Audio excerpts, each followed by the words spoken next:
Well, you know, Rich, you talked about watching a guy with heavily muscled arms. When you climb in the ring against him, you know for one thing, the guy hasn't been hanging out at the local soda shop.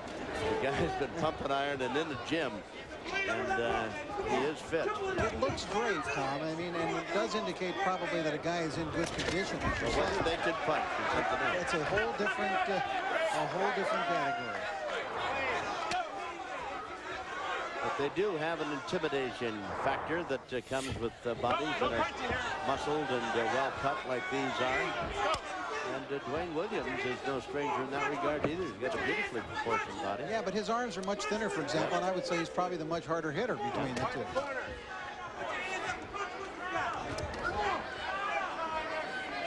And of course, the greatest example of that from around here, Danny Little Red Lopez. Yes. Skinny little arms. Yeah. One of the hardest punchers ever.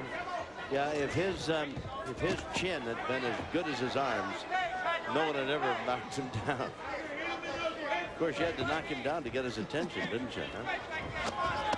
Then there was all hell to pay. Boy, what a great champion he was. And the great Howie Steinler, too, his manager. Been gone low these many years. Mitchell trying to press the action, trying to be the busier of the two. He took a little Jersey Joe Walcott walk around the ring. Yeah. They're going to change directions, little pivot. And he throws himself literally on the deck here, trying to throw a big-time right hand, just threw himself right over Tiger Williams and ended up on all fours. No knockdown.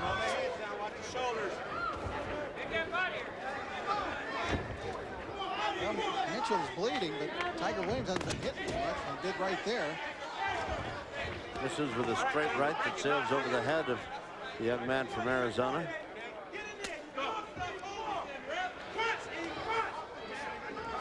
Dwaine Williams came into this fight saying he hopes it's his last 6-round fight. He wants to fight 10 rounders. He has considerable talent.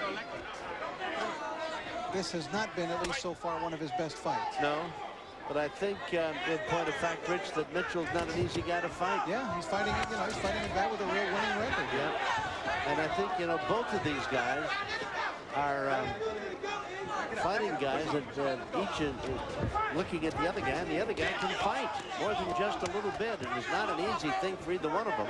As a result, you find a lot of this going on, holding, trying to bang away inside, and both men wary of the other, neither able to land a real solid shot. Keep your head up.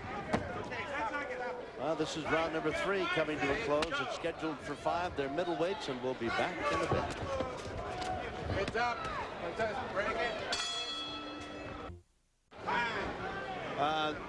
They're ready to come out, but they have a momentary respite here. The official, Marcos Gonzalez, is telling both men, cautioning them, asking them to stop this grabbing, holding, wrestling each other around.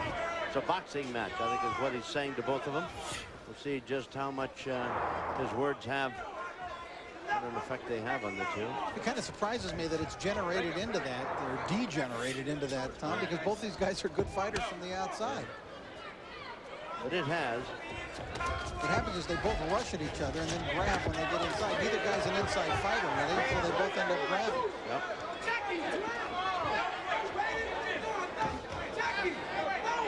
This is round 4, scheduled for 5. Well, I think this is a tough fight for the judges to decide, Rich. Well, you've had every round has been close. Every round probably could have gone either way, Tom. Yeah. Well, in that regard, I would think that if Mitchell's corner feels that way, they may feel as though, too bad we live in Arizona. You know what I mean? Huh? Well, Dwaine Williams has been fighting here at the Forum. He's known to the local fans, and he's known to the local judges. You know, human nature is what it is, ladies and gentlemen. We don't apologize for it in that regard. It's just in a fight that has no clear-cut domination, one man over the other. Not that I can't be touched by human nature as well, but I do have Mitchell ahead by a point after 3 rounds. I gave up trying to score this one. Yeah, This it's is very close. It really. And we're in round number 4. And Williams trying to be busier in this round. Tiger needs to throw more punches, and I think he'd be best served to keep it outside and throw more punches from the outside rather than mix it up inside. Where Mitchell again is very strong in here, so you can throw him around. Yeah. Very strong. Boy, Mitchell threw a right hand that had good night written all over it. It just sailed into the nighttime air here at the Great Western Fair.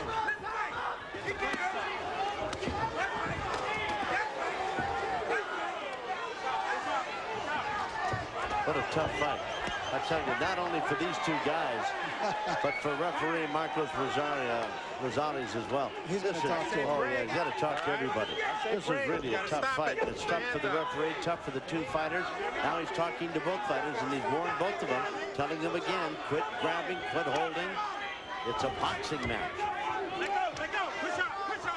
Get the body. Get the body. Go into it. Go in. Yeah. Mitchell wants this fight in close. He wants to get in a mauling match, I think. And Williams is willing to do that, but would be better served, I believe, by staying outside. Well, I don't know why Rosales jumped in there between the two. They were both swinging freely. Yeah. There was no clinch, so there was no reason to jump between them. no. Although Mitchell had been turned around almost backwards, and Williams was throwing punches at him. But I mean, that's such as the tenor of this fight that is what you can almost expect. I tell you, this is very, very difficult fight by two very good young fighters who really haven't had a chance in this bout to tell you just how good they are. They've had some magnificent young careers going here. And they're running into each other tonight, and neither man is benefiting or profiting by this experience. You see the people that are in the corner over there. The man closest and leading in is Andy the Hawk Price. You got to tuck your chin and go underneath. Okay? If you want to win this fight,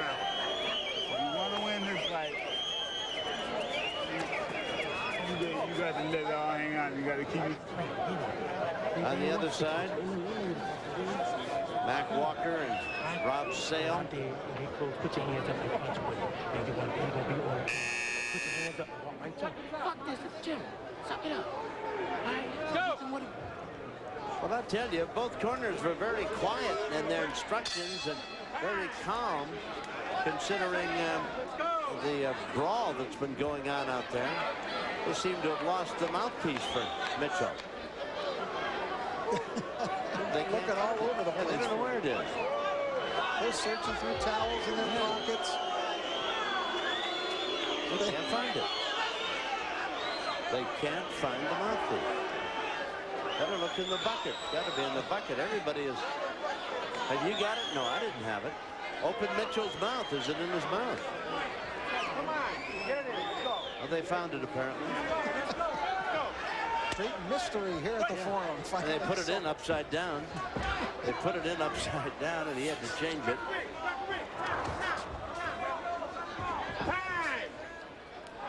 He doesn't like this mouthpiece. Then they found another one.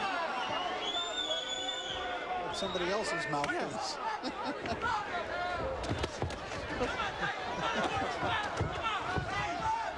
If anybody out there lost their mouthpiece here a month or so ago, we think we found it. This is round 5. These guys are middleweights.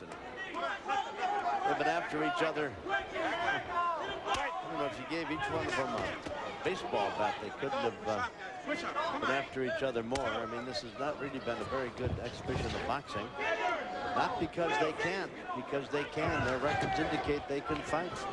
But such is the style of these two guys that they have just fallen into almost a trap where in close, grabbing, holding, banging away. Mitchell in the white. Drives the Tiger back against the rope. There are times when styles just don't quite That's right. mesh, you Amen. know? Yeah. Amen. And it's not a bad fight in the sense that the guys aren't doing anything. I mean, they're both trying hard. They're both swinging a lot of punches. But it's just, let's put it this way, it's not artistic. No. Not much here for the highlight reel. Doesn't mean these two guys can't fight, because they can. And you see either one of them again down the road against somebody else, and you're going to marvel at just how good they are. But you know, horses for courses and styles. Mitchell banging away, head down, had the Tiger up against the ropes.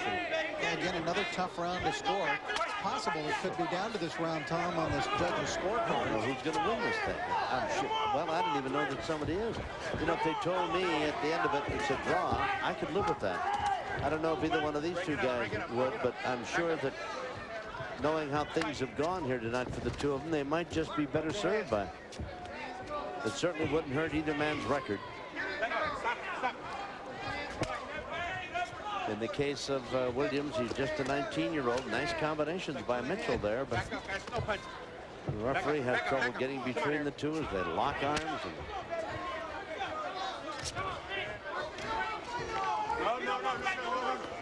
Rosales again gets between the two, and I just don't know why he breaks them up. They're both swinging there. There's not a clinch. No.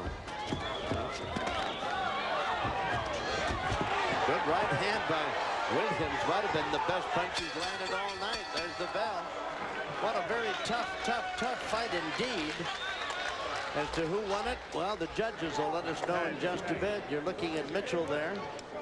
And he going to take a walk across the ring, and he's going to go take a look at Tiger, and they'll some good action right at the finish there, Tom, of the fight. Tiger Williams landed a big shot. There it is, that right hand, which was one of the straighter punches that he threw. Tiger uncharacteristically throwing a lot of wide looping punches in this fight, but the two were exchanging pretty good in this fight, although they missed a lot of their punches this evening. But still wild, the free swinging at the end of the bout, which came to an end in a rather exciting fashion. Well, there's Mitchell. Across the way is Williams, and we'll find out who wins it in just a bit. I've got a reminder.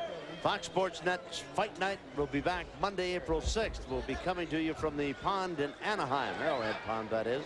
Sammy Stewart will face Isidro Garcia for the NABO flyweight title. Also on the card that night, Rodney Jones in a 10-round featured bout. Talented fighter, to be sure. Be sure and join us. Fight Night at the Pond, Monday, April 6th, right here on Fox Sports Net. Well, I defy you to tell me who won this one. I don't know, but what even Mitchell might have won it, Rich. I just don't know. Well, the rounds were all close. In these kind of cases, sometimes you get judges voting in wildly different ways, Tom, and you could have a judge maybe think that one guy took all 5 rounds, but they were all close rounds. Yep. And then it sounds one-sided. Yep. So it's just, you know, it's just going to be an interesting decision no matter which way it goes here. Jimmy Lennon Jr. is checking over the cards, the total. He's got it, looking at it almost in disbelief, but I know that isn't true. Jimmy has got his act put together. We have a split decision here. The score totals. Judge Lou Moret scores at 49-46 in favor of Williams. Judge at ringside Dick Young scores at 48-47 in favor of Eric Mitchell. Judge Raul Kai scores them out 48-47 in favor of the winner, Eric Machine Gun Mitchell. Well, I said I wouldn't be surprised if Mitchell won it. Very, very tough fight to score. Williams doesn't believe he lost it. Mitchell's happy to get a decision and to win away from home. Remember, he's from Arizona. Tough night here. We'll be back with more in a moment.